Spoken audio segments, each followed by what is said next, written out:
Parliamentary business आपके प्रतिनिधि के तौर पर संसद में मौजूद सांसदों की विचार शक्ति और देश के सामने मौजूद मुद्दों पर उनकी समझ को टटोलने के लिए सोशल मीडिया पर सांसद जी जैसा मंच लेकर आया है। यहाँ हम अलग अलग दलों के सांसदों के सोशल मीडिया व्यवहार को परखते हैं और आप तक पहुँचाते हैं, ताकि आप समझ सकें कि जिन्हें आपने चुना है वह आपकी और देश की समस्याओं तथा ज्वलंत मुद्दों से कितना वास्ता और समझ रखते हैं। इसी कड़ी में आज बात करते हैं लोकसभा में कांग्रेस दल के नेता अधीर रंजन चौधरी की। चौधरी लोकसभा में लगातार कई बार से चुनकर आ रहे हैं और पश्चिम बंगाल की बहरामपुर सीट का प्रतिनिधित्व करते हैं।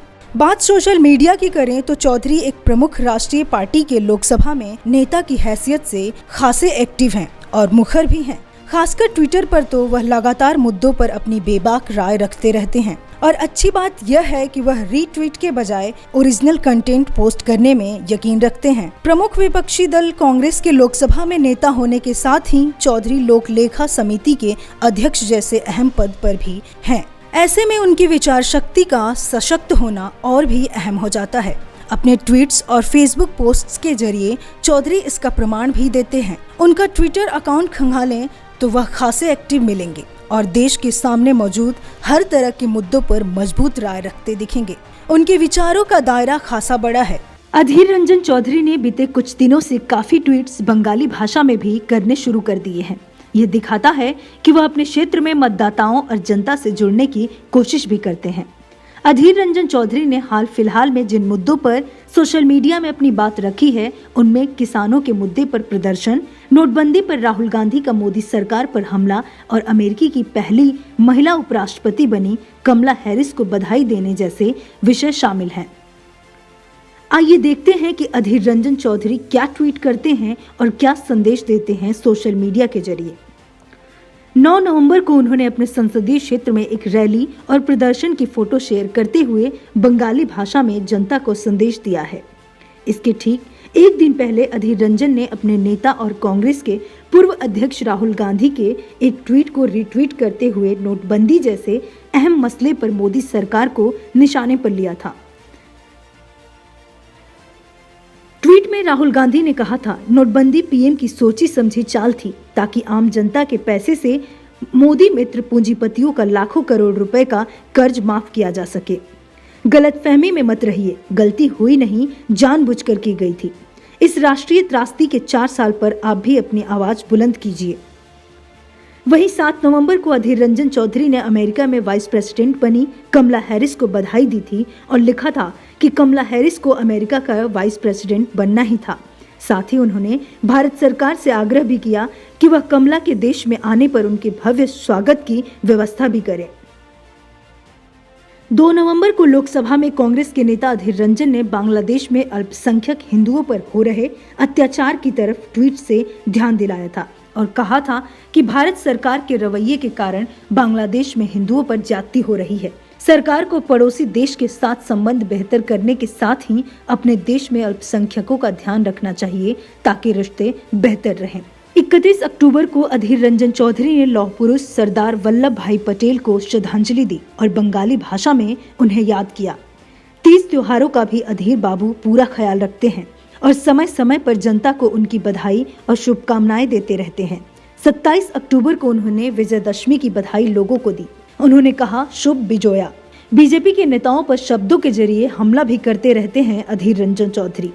वित्त मंत्री निर्मला सीतारमण के हाथरस मामले में दिए गए बयान पर निशाना साधते हुए अधीर रंजन ने 24 अक्टूबर को ट्विटर पर लिखा, आप एक महिला होकर भी इतनी असंवेदनशील कैसे हो सकती हैं? हाथरस पीड़िता से परिजनों से मिलने को पिकनिक कैसे बता सकती हैं आप?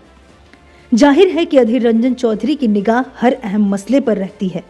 अक्टूबर महीने में ही अधीर रंजन चौधरी ने कई अन्य मुद्दों पर भी सोशल मीडिया में बात रखी।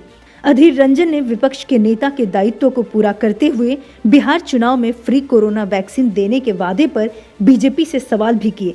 उन्होंने रामविलास पासवान के निधन पर शोक भी जताया और सितंबर महीने की बात करें तो अधीर रंजन चौधरी ने रिया चक्रवर्ती को सुशांत मामले में राजनीति का शिकार बनाए जाने की बात सोशल मीडिया में उठाई। वहीं बंगाल में बीजेपी द्वारा चुनाव से पहले ध्रुवीकरण की बात और बंगाल में ही ममता बनर्जी द्वारा गोरखालैंड आंदोलन से जुड़े एक शख्स के साथ गठजोड़ जैसी बातें उनके सोशल मीडिया मुद्दों में शामिल रहीं। अधीर रंजन चौधरी अपनी बात लोगों तक पहुंचाने के लिए सोशल मीडिया का इफेक्टिव यूज करते रहते हैं। वह बीच बीच में वीडियो संदेश भी डालते रहते हैं, जैसा उन्होंने अगस्त के महीने में किया। इस महीने में उन्होंने जेईई नीट की परीक्षा के मुद्दे पर भी पीएम से अपील की और अन्य तत्कालीन मसलों पर भी आवाज उठाई। थोड़ा पीछे चलें तो जून में भी वह काफी एक्टिव दिखे और इसमें नेपाल से लेकर चीन सीमा विवाद, सेना प्रमुख के बयान, कोरोना की समस्या, प्रवासी मजदूरों का मुद्दा और सुशांत सिंह राजपूत की आत्महत्या जैसे मामले शामिल रहे हैं। सबसे ताजा पोस्ट की बात करें तो अधीर रंजन चौधरी ने 21 जून को अपने ट्विटर अकाउंट पर एक अपील पड़ोसी देश नेपाल से की है, जिसमें वह उसे समझाते दिख रहे हैं कि वह चीन के बहकावे में न आए। भारत और नेपाल के बीच सदियों पुराने मधुर संबंध रहे हैं और उन्हें बरकरार रहना चाहिए। यह संदेश कई ट्वीट्स के जरिए दिया गया है। खास बात यह है कि चौधरी ने यह अपील एक वीडियो संदेश के जरिए की है, यानी कि वह बतौर सांसद डिजिटली भी पूरी तरह से एक्टिव दिखते हैं।